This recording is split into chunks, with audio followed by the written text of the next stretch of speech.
आप लोगों ने चैप्टर 1 को देखा था। अब हम चैप्टर 2 शुरू करेंगे, जिसका टाइटल है प्रागैतिहासिक भारत और हड़प्पा सभ्यता। यह same to same Tamil Nadu board की जो हिस्ट्री की बुक है उससे उद्धृत है और अनुवादित है। भारत में मानव के बसने का कहानी प्रागैतिहासिक काल से भी पुरानी है। इस काल का कोई लिखित साक्ष्य उपलब्ध नहीं है, परंतु पुरातात्विक साक्ष्य प्रचुर मात्रा में उपलब्ध हैं, जो भारत के विभिन्न हिस्से से प्राप्त हुए हैं, जिसमें पत्थर के औजार, बर्तन और धातु के हस्त निर्मित कलाकृतियाँ सम्मिलित हैं। इस काल में इतिहास को समझने जिनसे इस काल के इतिहास को समझने में मदद मिलती है। भारत में प्रागैतिहासिक काल को 4 भागों में बांटकर अध्ययन किया जाता है। पहला है पूरा पाषाण काल, दूसरा है मध्य पाषाण काल, तीसरा है नवपाषाण काल और चौथा है धातु युग। ध्यान रहे कि ये सभी काल उपमहाद्वीप में एक साथ घटित नहीं हुए हैं, बल्कि यह अलग अलग स्थानों पर अलग अलग समय में विकसित हुए हैं और अस्तित्व में आए हैं, जिसका निर्धारण कार्बन डेटिंग विधि से किया गया है, जो एकांक समय में किसी पदार्थ में कार्बन के क्षय के सिद्धांत पर आधारित है। यह जो कार्बन का डेटिंग होती है, इसमें जो कार्बन का C14 होता है वह उसके डीके को ही मेजर किया जाता है।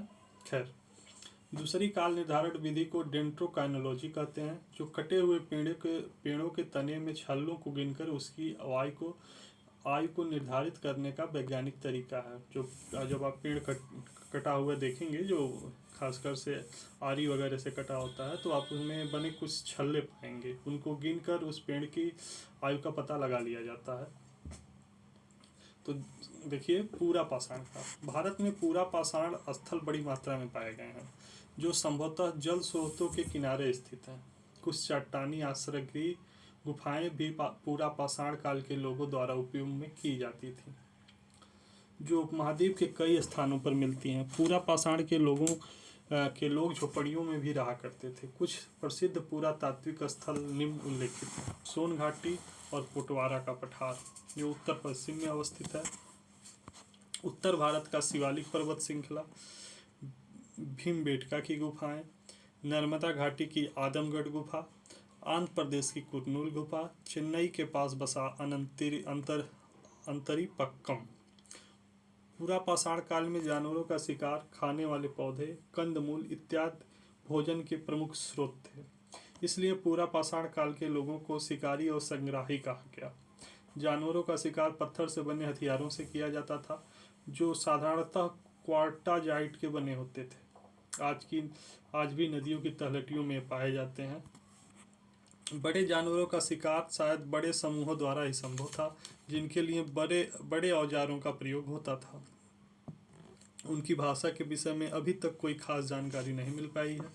समय के साथ साथ इनके जीवन में परिवर्तन के चिन्ह नजर आने लगते हैं, इनके ये जो पूरा पाषाण काल के लोग हैं उनके जीवन में। इस कालक्रम में जानवरों का पालतू बनाया जाना शुरू होता है, बीज बोना और मिट्टी के बर्तन बनाए जाने लगते हैं। भीमबेटका की गुफाओं में कुछ चित्रकारियां भी देखने को मिलती हैं, जिनका कालक्रम 10,000 ईसा पूर्व का है। जो भीमबेटका है वह एमपी से 60-70 किलोमीटर दूर एक जगह है, वहाँ पे कुछ गुफाएं हैं और इसको साधारणतः भीमबेटका कहा जाता है। धीरे धीरे ये इसको भीमबेटका के नाम से भी जाना लगा है, और जिनका कालक्रम 10,000 ईसा पूर्व का है, जो इसके पूरा पाषाण युग से संबंधित होने का प्रमाण है। मध्य पाषाण काल, यह मानव जीवन के विकास का दूसरा चरण था, जिसकी कालावधि 10,000 ईसा पूर्व से 6,000 ईसा पूर्व तक माना गया है। यह पूरा पाषाण काल वह नव पाषाण काल के मध्य संक्रमण का काल था। में जो मध्य पाषाण काल था वह पूरा पाषाण काल व नव पाषाण काल के बीच की एक अवस्था थी, संक्रमण का काल था। इस काल के अवशेष लंघगज गुजरात, आदमगढ़ मध्य प्रदेश, राजस्थान व उत्तर प्रदेश, बिहार के अनेक स्थानों पर मिलते हैं। चट्टानों पर किए गए नक्काशी और चित्रकारी से इस समय की सामाजिक एवं आर्थिक व्यवस्था का पता चलता है। इस काल के पत्थर के कुछ औजार भी मिलते हैं जिनका आकार 5 सेंटीमीटर से अधिक नहीं है, जिन्हें सूक्ष्म औजार की संज्ञा दी जा गई है, जो निश्चित तौर पर उनके कौशल विकास का सूचक है।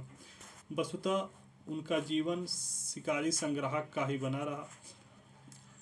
जहाँ तक बड़े जानवरों का ही शिकार किया जाता था, अब छोटे जानवरों का शिकार भी होने लगा था। जो सूक्ष्म औजार बने हैं उनसे छोटे जानवरों का भी शिकार किया जाना लगा। मछली पकड़ने की प्रक्रिया, धनुष बाण की शुरुआत हुई। इसी काल में पशुपालन, खेती के कारण एक स्थान पर लंबे समय रुके रहने के साक्ष्य भी मिलने लगते हैं। इन क्षेत्रों में कुछ जानवरों के जैसे कुत्ता, हिरण, जंगली सुअर, शुतुरमुर्ग की हड्डियां भी मिली हैं। साथ ही मृतकों के साथ सूक्ष्म औजारों के दफनाए जाने का प्रमाण भी मिलता है। नवपाषाण कालक्रम ईसा पूर्व 6000 से 4000 निर्धारित किया गया है।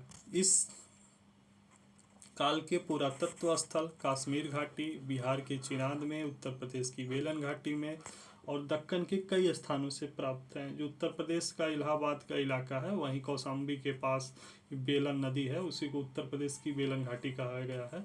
और दक्कन के कई स्थानों से प्राप्त है, जिनमें मास्की, ब्रह्मगिरी, हुल्लूर, कार्डेकल कर्नाटक, पाम्पली तमिलनाडु, उत्तरनूर आंध्र प्रदेश प्रमुख है। यह कालावधि मानव जीवन में तीक्ष्ण परिवर्तन की गवाह है, जिसमें कृषि, पशुपालन, सूक्ष्म उत्तर हथियार बनाने का तरीका, पत्थर पर पॉलिश, बर्तन बनाने की कला, अनेक परिवर्तन निकलकर सामने आए। पशुपालन और कृषि ने लोगों को एक स्थान पर रुकने के लिए बाध्य किया, जिसमें सामाजिक संस्थाएं आकार लेने लगी। अब हथियार और कुशल बनाए जाने लगे, जिन्हें पॉलिश भी किया जाता था, जो शिकार और पेड़ काटने के लिए अधिक उपयुक्त साबित हुए। घास के घरों के स्थान पर अब ईंट के घर भी बनाए जाने लगे। चाक के प्रयोग से मिट्टी के बर्तन भी बनाए जाने लगे, जिनका प्रयोग खाना पकाने, अनाज रखने के लिए किया जाने लगा। बड़े कलश का उपयोग ताबूत की तरह मृतक को दफनाने में किया जाता था। कृषि में भी उल्लेखनीय सुधार हुए। गेहूं, जौ, चावल और मोटे अनाज का उत्पादन किया जाने लगा। प्रायद्वीप के पूर्वी भागों में चावल की खेती प्रचुरता से होती रही।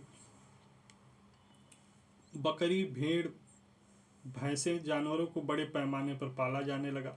पशुओं की सवारी या कृषि कार्य में उपयोग किया जाने लगा। नवपाषाणिक लोग ऊन और सूती वस्त्रों का उपयोग करने लगे। धातु युग, अब जो धातु युग या मेटल एज कहा जाता है। अब देखिए, नवपाषाण काल के बाद ताम्र युग की शुरुआत हुई, मतलब तांबे का प्रयोग शुरू होता है। इस दौरान तांबा और कांसा प्रयोग में आने लगे। धातु के अयस्कों को पिघलाकर हस्तशिल्प तैयार करने की तकनीकी ने मानव सभ्यता के विकास में महत्वपूर्ण भूमिका का निर्वाह किया। मगर अब भी पत्थर के औजारों का उपयोग होता रहा। कुछ छोटे पत्थर और औजार लंबे समय तक काम में आते रहे। लोग तांबे के अयस्क की खोज में लंबी दूरियां तय करते थे, जिनसे भिन्न लोगों का आपस में मिलना हुआ और इस तरह उनका विस्तृत समूह तैयार हुआ, जिसके प्रमाण भारत के विभिन्न भागों से प्राप्त होते हैं। सामान्यतः ताम्रयुग की शुरुआत नदियों के घाटियों में हुई। हड़प्पा ऐसी ही एक सभ्यता थी जो ताम्रयुगीन सभ्यता थी। दक्षिण में गोदावरी, कृष्णा, तुंगभद्रा, पेन्नार और कावेरी जैसी नदियों की घाटियों में कृषक बस्तियों के साक्ष्य मिलते हैं, जिन्होंने शुरुआत में धातुओं का उपयोग तो नहीं किया, लेकिन दूसरी सहस्त्राब्दी ईसा पूर्व उनके द्वारा धातुओं के उपयोग के प्रमाण मिलते हैं। दूसरी सहस्त्राब्दी ईसा पूर्व मतलब ईसा से 2000 साल पहले, जिनमें कुछ तांबा के समान मन के, टेराकोटा की मूर्तियां इत्यादि तमिलनाडु के पियाम्बली नामक स्थान से पाए गए हैं। लौह युग, ताम्रकाल के बाद लौह युग की शुरुआत हुई। वेदों में कई स्थानों पर लोहे को वर्णन किया गया। दक्षिण भारत का लौह युग वस्तुतः महापाषाणिक कब्रों से संबंधित है।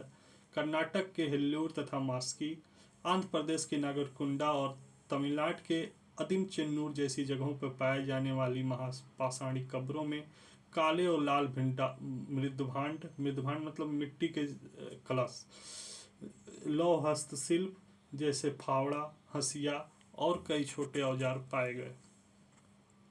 हड़प्पा की सभ्यता। सिंधु घाटी में बसे हड़प्पा के पंजाब के हड़प्पा तथा सिंध के मोहनजोदाड़ो नामक स्थान की खुदाई से उपरोक्त दो शहर प्रकाश में आए।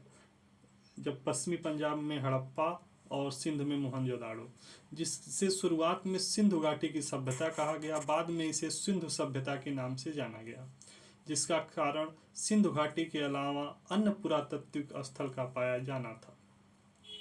बाद में प्रथम खुदाई स्थल के नाम से हड़प्पा के नाम पर व्यापक सहमति मिली। बाद में मतलब इसको हड़प्पा के नाम से भी जाना जाने लगा। अन्य महत्वपूर्ण स्थल इसके मिलते हैं। हड़प्पा के बाद कई महत्वपूर्ण स्थलों की खुदाई की गई, जिसमें सिंध का कोट दीजी, राजस्थान का कालीबंगा, पंजाब का रोपड़, हरियाणा का बनवाली, गुजरात का लोथल, सुतकोटदा और धौलावीरा जैसे नगर निकलकर सामने आए, जिसमें सिंध का मोहनजोदाड़ो सबसे बड़ा शहर था, जो करीब 2000 हेक्टेयर में फैला हुआ था। हड़प्पा का उद्भव और विकास। पिछली 8 दशकों की खुदाई से यह तथ्य प्रकाश में आता है कि हड़प्पा का विकास क्रमिक विकास का एक उदाहरण है, जिसे वस्तुतः 4 भागों में बांटा जा सकता है: पूर्व हड़प्पा सभ्यता, प्रारंभिक हड़प्पा, विकसित हड़प्पा, विकसित पूर्व हड़प्पा। पूर्व हड़प्पा काल की शुरुआत पूर्वी बलूचिस्तान में हुई। बलूचिस्तान भी पाकिस्तान में है। मोहनजोदाड़ो से 150 किलोमीटर उत्तर पश्चिम में मेहरगढ़ की खुदाई में पूर्व हड़प्पा सभ्यता के अवशेष प्राप्त होते हैं। इस काल में घुमंतू लोगों ने अस्थायी कृषक जीवन की शुरुआत की। आरंभिक हड़प्पा सभ्यता में लोग बड़े गांवों में निवास करने लगे, अक्सर विस्तृत मैदानों में बसे होते थे। जो सिंधु घाटी में बसे यह गांव सैन्य नगर उन्मुख होने लगे। कहा जाए तो यह काल ग्रामीण जीवन का शहरी जीवन की ओर संक्रमण का काल था। अमरी व कोट दीजी जैसे स्थान पर मिले अवशेष प्रारंभिक हड़प्पा काल के प्रमाण हैं। विकसित हड़प्पा काल में बड़े नगर उभरकर सामने आए। कालीबंगा की विस्तृत नगर व्यवस्था और नगर सुविधाएं उत्विकास के इस चरण को प्रमाणित करती हैं।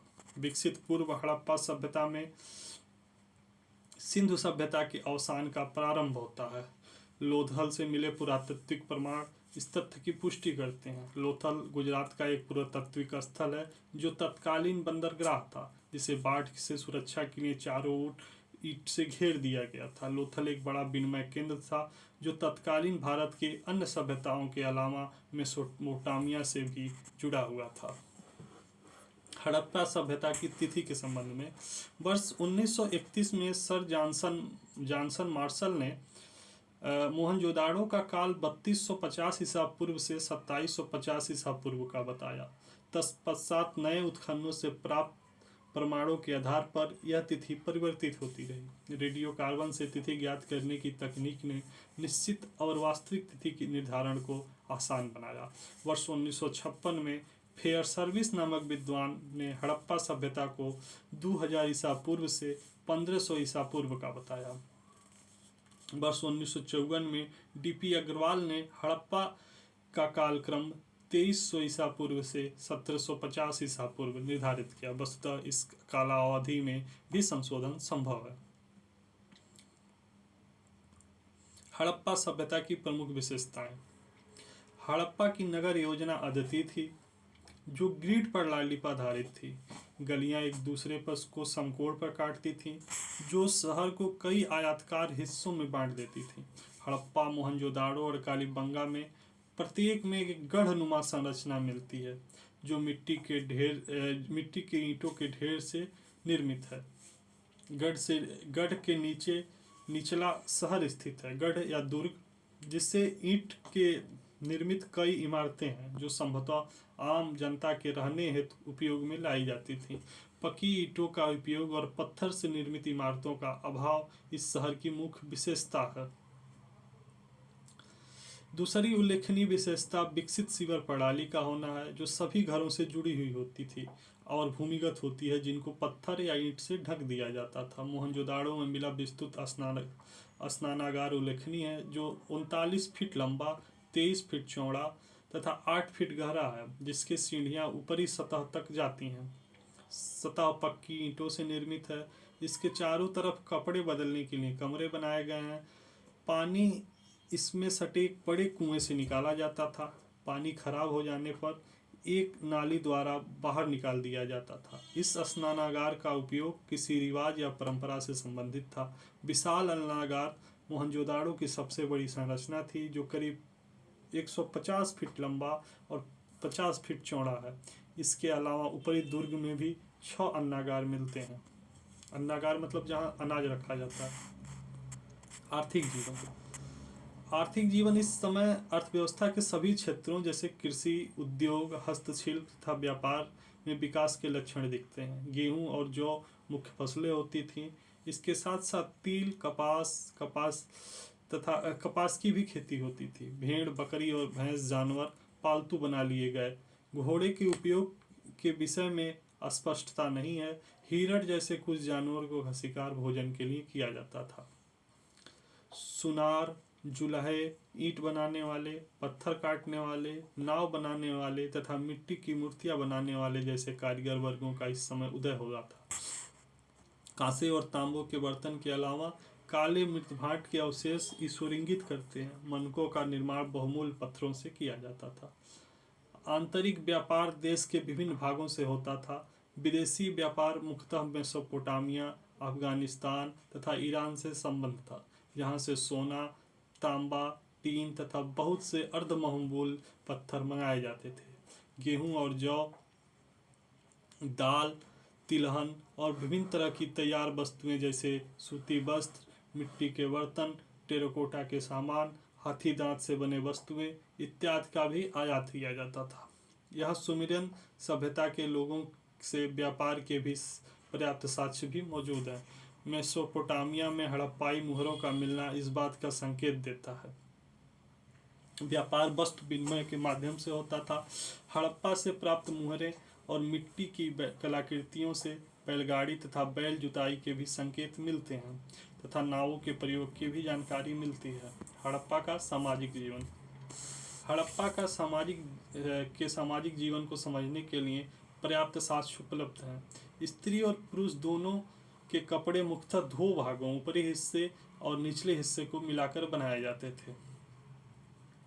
मन के स्त्रियां और पुरुष दोनों पहनते थे, जबकि चूड़ियां, अंगूठी, माला, बाजूबंद, करधनी, बाली जैसी आभूषण स्त्रियां ही पहनती थीं, जो आधिकारिक रूप से सोने, चांदी के साथ साथ कांसे जैसे अर्धमूल्यवान सामग्री से बनाए जाते थे।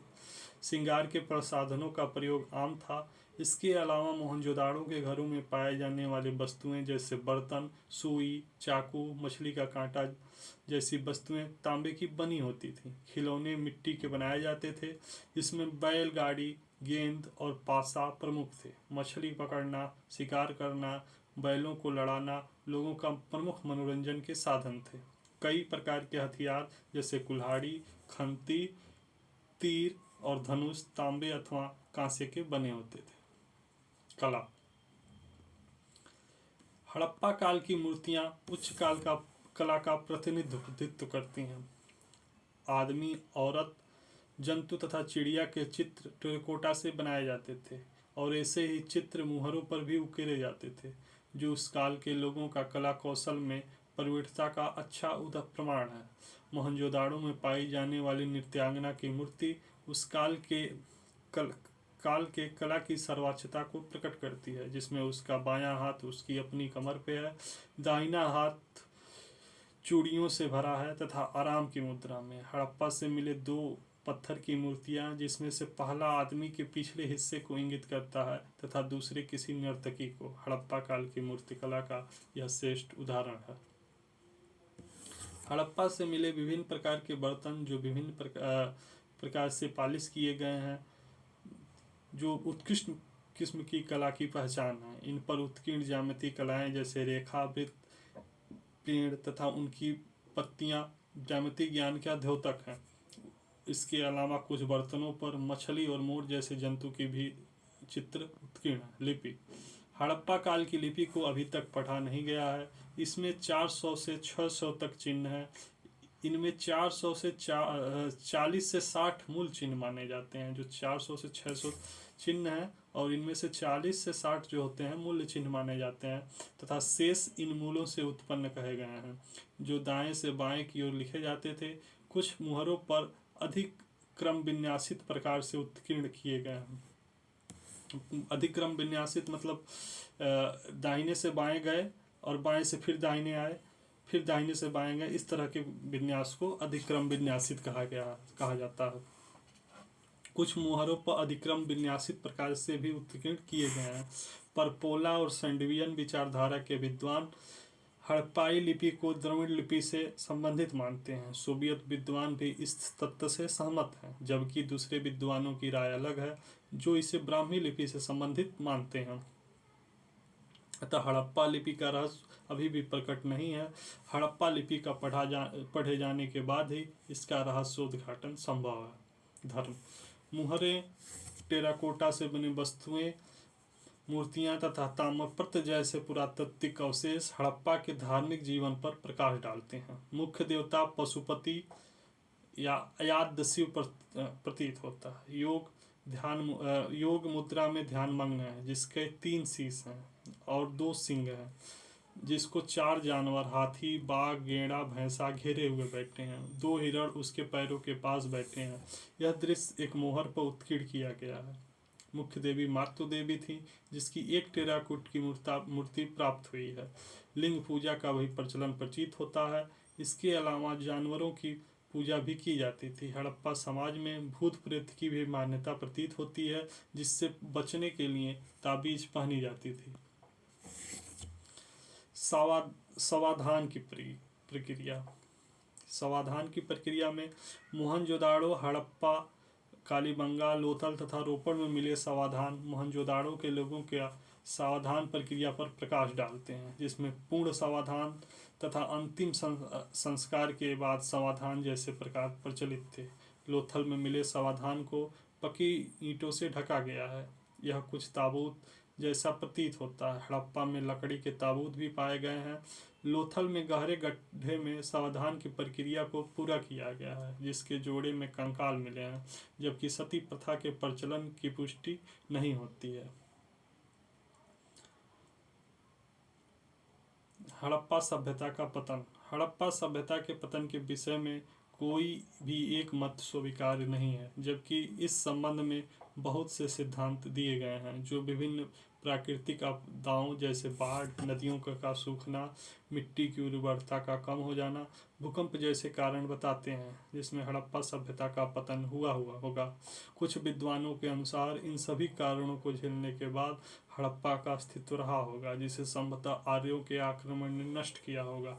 ऋग्वेद के किलों को तोड़ने वाले देवता तथा मोहनजोदाड़ो में मिले नरकंकाल किसी बाह्य आक्रमण की ओर संकेत करते हैं। आर्य लोगों ने श्रेष्ठ हथियार तथा अपने घोड़े की तेज गति के कारण इस भूभाग पर अपना आधिपत्य स्थापित किया होगा। यहाँ चैप्टर 2 जो है वह खत्म होता है। अब हम लोग चैप्टर 3 देखेंगे। तब तक के लिए दोस्तों इसको आप एक बार फिर देख सकते हैं, और बहुत ही मेहनत से इसको बनाया गया है, इसलिए आपसे यह उम्मीद की जा रही है कि आप इसको लाइक, शेयर और सब्सक्राइब करें। धन्यवाद।